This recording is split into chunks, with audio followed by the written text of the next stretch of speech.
Everyone, Oli here, and this is my review of Silver Nemesis, the third story of the 25th season of classic Doctor Who, starring Sylvester McCoy as the 7th Doctor. Silver Nemesis is the 154th story overall, it's 3 parts long, and it's written by Kevin Clark. So the plot of the story is as follows. Earth, 1988. While the Doctor and Ace flee from motionless men marauding futuristic pixels, neo-Nazi herd the Flores is intending on heralding the Fourth Reich. Meanwhile, the villainous Lady Pinefort uses black magic to propel herself forward from 1638 for a final confrontation with her sworn enemy, the Doctor, and at the same time, a spacecraft full of Cybermen sets down on Earth. As the Doctor desperately evades multiple enemies, a meteor containing a Gallifreyan superweapon is hurtling even nearer to the planet. Whoever controls the statue will hold the power of life or death over the entire universe. And that is the plot of Silver Nemesis. And Silver Nemesis is a story that's not very well received by many Whovians, especially myself. But when I first watched it a few years ago, but after rewatching, I think it's quite good. It is really good. It's quite underrated in my opinion. It's far from perfect. Not I wouldn't really think it's a story that's suitable enough for an anniversary story, but it's still a very fun story and it has great mysteries, and I think that's what gives this story some appeal over other anniversary stories and some other stories in the Sylvester McCoy era. It was very well done, and most of the story, I think it was filmed on location, which was quite cool. Most of the story is actually set in Windsor in the present day, and I do believe this is the first Classic Who story since Attack of the Cybermen back in season 22 to be mostly set on contemporary Earth. Although I do feel this is some of the landmarks used, such as Windsor Castle, were a bit too gratuitous. Even though the actual Windsor Castle wasn't used, they actually used Arundel Castle nearby, and they had it double as Windsor Castle itself. And I think production didn't really want tourists getting too involved in the filming, so I think that's why they had to use Windsor, not Arundel Castle. Other elements of Windsor, like the streets were used, they were quite interesting, and I think the landfill used where the Cybermen landed in part one I liked, and that even though that wasn't actually filmed in Windsor, it was actually used as space station that occupies the O2 all the way in southeast London. And the script was quite good, although it was obvious that there was a lot of lines that were cut out, but I'll get to that in a moment, and the direction by Chris Clough was actually quite good as well, and there were some scenes that he directed were quite brilliant, like Ace pretty much taking on the Cyberman head on with her little slingshots with flaking gold toward the Cyberman. The plot was quite good as well, even though there were some similarities to Remembrance of the Daleks, and same as the aforementioned story. Silver Nemesis is actually the last Classic Who story to feature the Cyberman.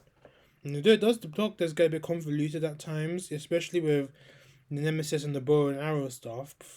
But on a scale of enjoyment, it's a very fun story, and of course, this is the silver anniversary of Doctor Who, so of course, why not have the Cybermen? And I thought that was it was a bit gimmicky, but it worked nevertheless. As most of the plot actually consisted of the Florets and his band of neo-Nazis, and this is actually the first Doctor Who story to feature the Nazis, along with Lady Pinefort with her squire Richard, yeah, and to recover Nemesis, with the Doctor getting grilled with his true identity at times. But obviously, we don't get an answer, even though it was actually going to be mentioned in the script, but then John Nathan Turner had to remove that element as well. And of course, you do see another aspect of the overarching storyline of the Sylvester McCoy era making an appearance, and one of it was the chessboard and the game of chess and how and what it represents for the Doctor and obviously the overall storyline. And obviously, the Doctor I think in part two, the Doctor was playing chess against himself, whilst Ace was looking for or something, and that pretty much sets up the storyline now coming in season 26.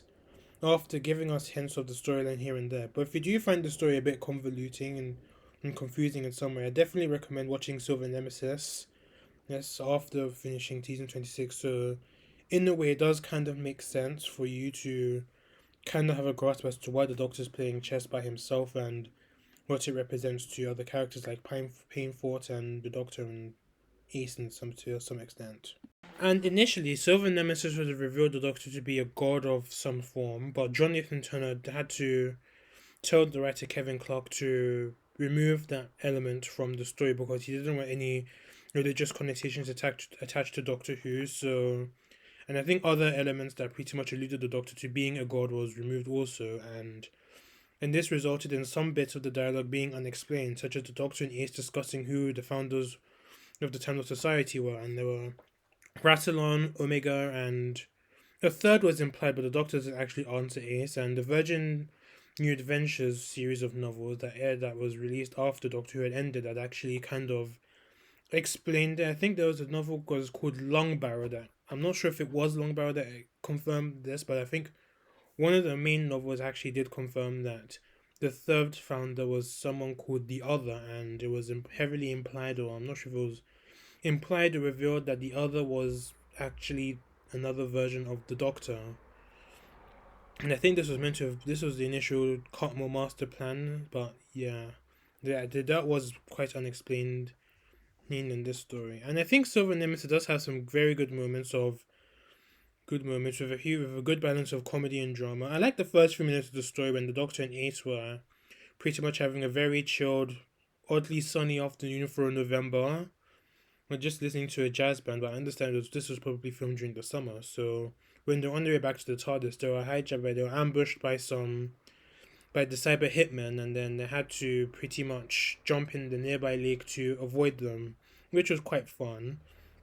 And then I think when the TARDIS, and I think there's another scene later in part one where the TARDIS actually arrived in Windsor Castle, the Doctor and Ace see the Queen of her corgis, and the Doctor was unable to unrecognize her, but Ace quickly had to remind him, and then the Doctor was trying to get a closer look, and Ace pretty much just had to pull him away. I think that was it was a funny scene. And the serious moments as well, such as the part one cliffhanger when the Cybermen inadvertently saved Ace from getting gunned down by the Nazis, and the final act, which also actually deserves a special mention, was when Pine Force was pretty much grilling the Doctor on his identity and the important Doctor Who is, and she was pretty much asking Ace, "Have you ever wondered who he is?" Yes, and obviously the Cybermen were there also, and I think the Flores had all been dealt with already, and that was a very tense scene, and I liked at the story's conclusion, with Ace and the Doctor were pretty much relaxing in 1638, and Ace, whose curiosity had peaked, and I think this is the start of Ace starting to realize what the hell is going on with her surroundings. She had to ask the Doctor who he is, but he pretty much just brushes her off. And I think another scene that was quite good was the part 2 cliffhanger when the Doctor and Ace discovered that there was a entire cyber fleet heading towards Earth, and that was quite tense as well. Well, and I think the action scenes were quite memorable as well, such as Ace single-handedly taking down 3 Cybermen with the golden coin and her slingshot, and she actually was able to take down the cyber leader, although this was only a brief moment of time. I think that was another nice scene for Ace as well. So, on to the acting. That's not the best, but at the same time, it's far from being the worst. And Sylvester McCoy, I think he was really good. Even though he does say that Silver Nemesis didn't really work as an anniversary story, and I do pretty much agree with him, but I do think he does a really good job. The Doctor seems a tad bit more manipulative here than other stories, and an example is how he defeated the Cybermen and the Cyber Fleets by sending Nemesis into space. Yes, and the Cyberman was thinking that he was going to hand Nemesis over to him, even when the Doctor had actually announced that he was going to give Nemesis to the Cybermen, which drove Pinefort insane. But he does naturally handle some of the comedic scenes quite well, such as Ace telling him about the Queen when they ended up in Windsor Castle, and I think that scene was very well done, and obviously the comedic timing between Sylvester McCoy and Sylvie Aldred actually helped the scene also. And there was one scene I also found quite funny was when the Doctor randomly decided to wear a fez and was carrying around a mop. And I do have a feeling that whilst Stephen Moffat was writing the 11th Doctor, he was watching Silver Nemesis. And as I mentioned before, the mystery of the Doctor actually does come into play in this story. Yeah, and as I said before, also the Doctor was going to be revealed to be a god, but then John Nathan Turner had to veto the idea, and other factors that allude him to be this way, or at least a mega manipulator of some form, does remain. And the Doctor has dealt with Nemesis before, and I'll get to Nemesis in a moment, but it does seem once again that the Doctor's past actions, which he may or may not have manipulated, are coming back to bite him in the arse, and he has to deal with the situation at hand. So I do think this is a good storyline for the Seventh Doctor, then also him with Ace as well. But then we'll get to how the Doctor and Ace and their relationship in a fair bit.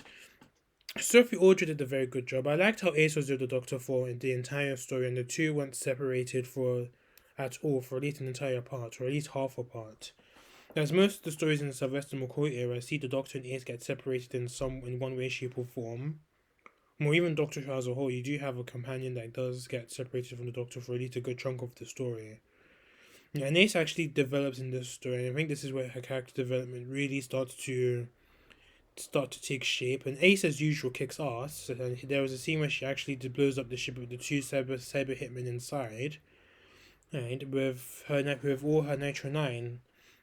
And I did like the moment when the Doctor was actually asking Ace if she had any Nitro 9, but which she promised not to bring with her. But then there was a nice bit of humor between the two, with the doctors are telling Ace, "Do you have somewhere in Nitro 9 that you didn't bring with you?" And then that was pretty much indicating that the Doctor knew that Ace was lying. So it was a nice little running gag between the Doctor and Ace that happened in this story, and I think some of the next season as well.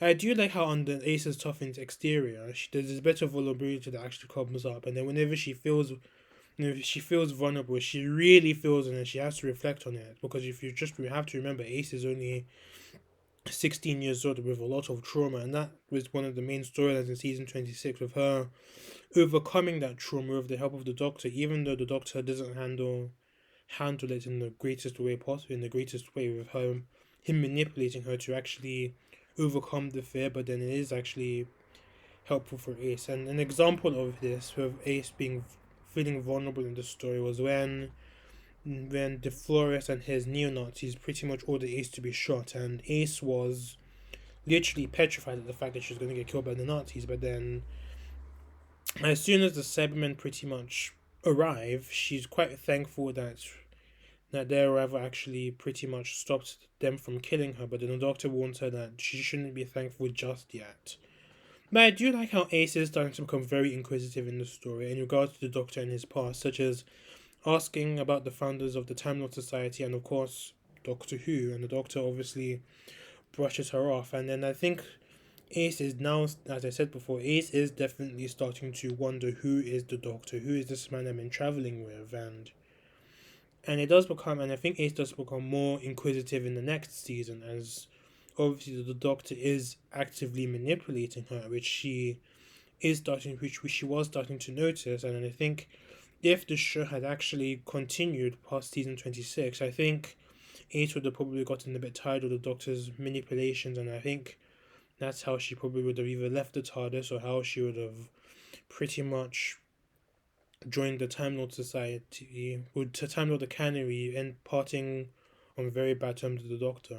And onto the side cast, there weren't as many, but they were mostly alright. Although I do feel as if I didn't really understand why one of the characters was in this story, but here goes nothing. First off, we have Richard Maynard.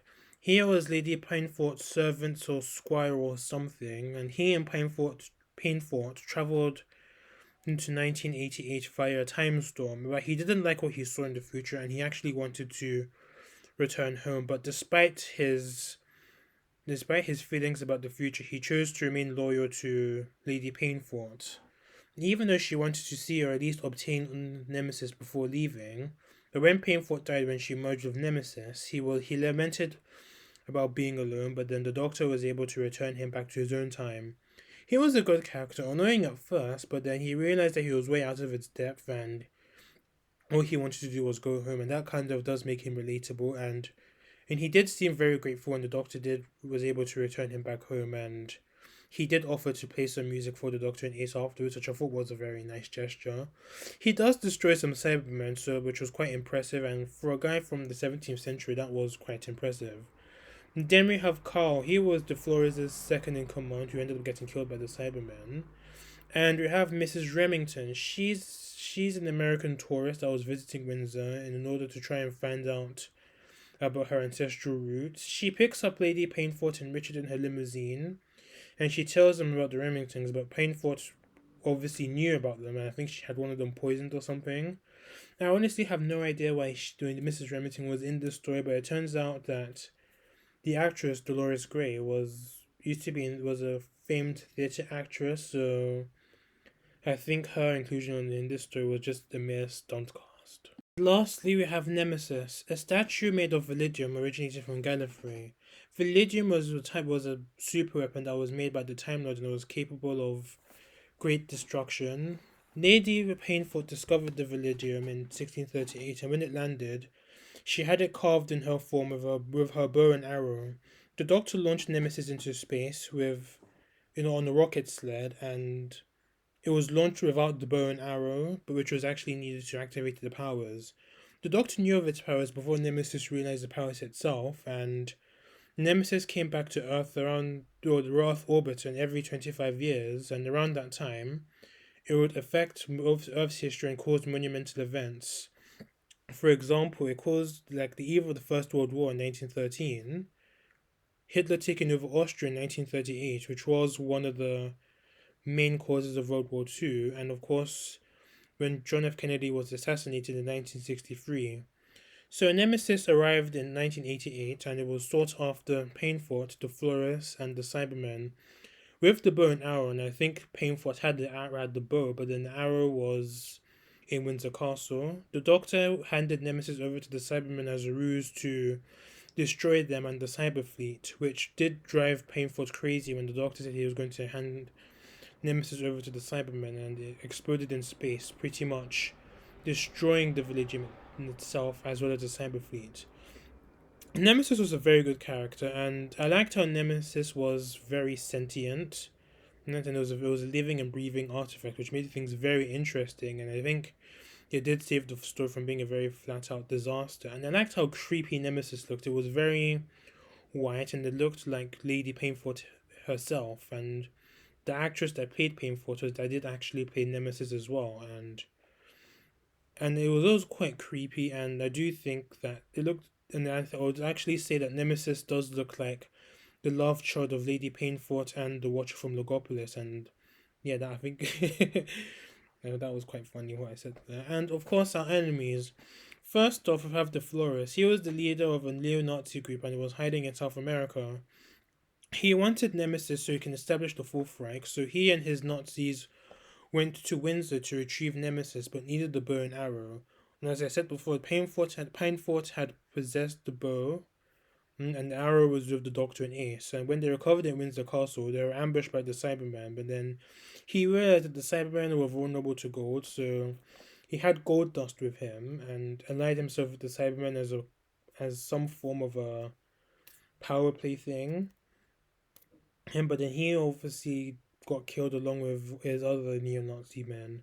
He was a good villain, but not as good as Painfort. But with him being the first Nazi in Doctor Who, I'd have imagined him to be a bit dastlier, but he does actually end up threatening to kill Ace towards the end of part 1. And Lady Painfort is the second villain. She was a cavalier and a sorceress and a poisoner from 1638, and is said to be a very skilled archer. And it took her form with her bow and arrow, which became Nemesis. But the Doctor was able to find the Validium and launched it into space on a rocket sled.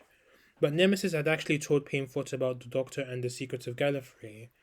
She got a mathematician to calculate when Nemesis would land on Earth, which was in 1988. So in her, Richard travelled via a time storm, which she made through black magic, or so she thought, in hopes to find Nemesis. When arriving into her tomb, the Cybermen hid the statue because if she learned about her death, it would drive her mad, and eventually did. And that was eventually her downfall. She tried to reveal the Doctor's secret in exchange for the Nemesis bow, but the Doctor declined and decided to offer Nemesis to the Cybermen because the Cyber Leader didn't really have any interest about the secrets of the Doctor and the Time Lords. Which it did, as the Cybermen did say, it did drive her mad, and her and Nemesis pretty much became one. Lady Painful was a brilliant villain. She was played by a very good actress, and she was a bit hammy, but not as hammy as other villains we had seen on the show before, which was quite interesting. But with this hamminess, she had a cold demeanor to it, and she was quite calculating as well, which definitely made her more of a cold ham in a way, but that had no effect on the Doctor whatsoever. And lastly, we have the Cybermen, and in tow with them was the Cyber Leader, played by David Banks as usual. They wanted Nemesis so they can transform Earth to make it the new Mondas. They do some damage by killing some Nazis before Ace fends them off by destroying them with some gold, including the cyber leader, but he wasn't too harmed. But he was eventually killed by Richard with a golden arrow. I felt that the Cybermen were okay-ish, but they didn't really feel like Cybermen, but I'll explain why later. Man, I don't think they don't really serve a purpose to the plot, and as if they were just there because this is Doctor Who's silver anniversary story and the Cybermen are silver. But it's nice to see them again, especially David Banks is the Cyber Leader, and this is the last story of the classics that we'll see the Cybermen, and the last story we'll see David Banks as the Cyber Leader. So on to the faults, and I really do think had these faults been averted, I think the story would have been near perfect. The first fault being, I think that Silver Nemesis was too similar to Remembrance of the Daleks because it does reuse a lot of elements from that story, as both feature enemies of the Doctor going after a Gallifreyan artifact for their own personal gain, the Doctor having something to do with the said artifact to amend a mistake that he made in the past, and the end result in the Doctor recovering the artifact, using a bit of trickery and manipulation to give it to his major enemies, but it was for the Doctor's own purpose to destroy the entire enemy's fleet in space and the patrols on Earth, land, which happened in Remembrance of the Daleks, when he was able to recover the Hand of Omega, but then he was able to give it to the Imperial Daleks, and he tricked Davros into using the Hand of Omega, which for Skaro, which he thought it was going to be towards Earth. Even though the Remembrance is my favorite from the Sylvester McCoy era, and I do like Silver Nemesis, but I do feel as if Silver Nemesis is a retelling of the same story. Yeah, I think this is mainly due to it being a part shorter than Remembrance. And the second fault is that, despite its attempt in celebrating 25 years of Doctor Who, I just feel as if it is just a mere Doctor Who story. It doesn't really feel special in some way. I do feel more could have been done to at least pay homage to Doctor Who's past by using some Doctor Who elements. Not going too ham with the fan surface, but I think a few aspects here and there would have helped. But then, to be fair, this had already been done in Remembrance of the Daleks, but for this story, I just didn't really notice anything that was remotely anniversary-esque for this story, aside from the Doctor's identity being questioned, but yeah, it doesn't really feel special in any way. And the last point I do have is the story's pacing.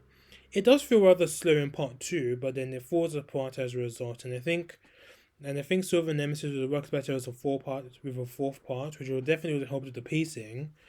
And then I think the plot would have been a bit easier to follow, and it would have featured a lot of deleted scenes in its glory, and it would have helped ease the plot a bit instead of just rushing it. So, because I do feel like some of the three parters in this era do feel a bit rushed.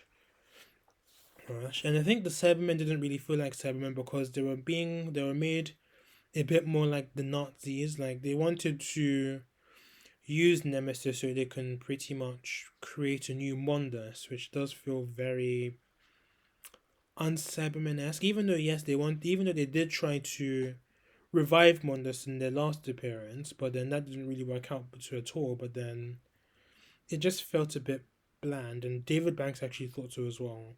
And I think a good fix would have been possibly having a little less of trying to get enough shots of Windsor to try and prove the stories in Windsor. Maybe removing Mrs. Remington altogether, maybe having DeFlores capture Painfort and Richard forcing the Jiro to come with them. Seeing that she already has the body, the two could have pretty much formed a mini alliance to destroy the Doctor before Dolores getting killed by the Cybermen, and that's when I've had the final act happen. So to conclude, I think Silver Nemesis is a good way to celebrate the 25th anniversary of Doctor Who, although not the best, although more could have been done to celebrate the occasion, but it's okay. And I liked the greater emphasis on the Doctor's identity, although the Fort's presence really hindered the story he was trying to achieve, but it's still an enjoyable story to watch and easy to get immersed in, and you can just easily kick back and just enjoy the story for what it is.